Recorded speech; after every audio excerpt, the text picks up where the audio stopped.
কয়েক বছর পরে শাকিব খানের ছেলে একটা সিনেমা করবে, নাম হবে মায়ের অধিকার। নায়ক থাকবে জয় আর ভিলেন থাকবে শাকিব খান।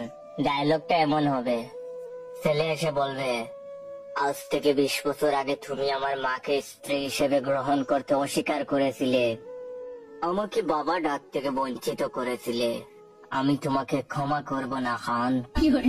আজ তোমার একদিন আর আমার যে কয়দিন লাগে।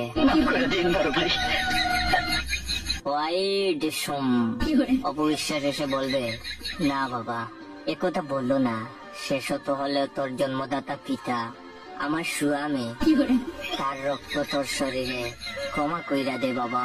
তখন শাকিব খান কান্না করে বলবে, আয় বাবা বুকে আয়, একবার আমাকে বাবা বলে ডাক। ছেলে বলবে, বাবা। তারপরে একটা গান হবে, দর্শকদের চোখে আনন্দের পানি। তারপরে পুলিশ আসবে, সিনেমা শেষ হয়ে যাবে।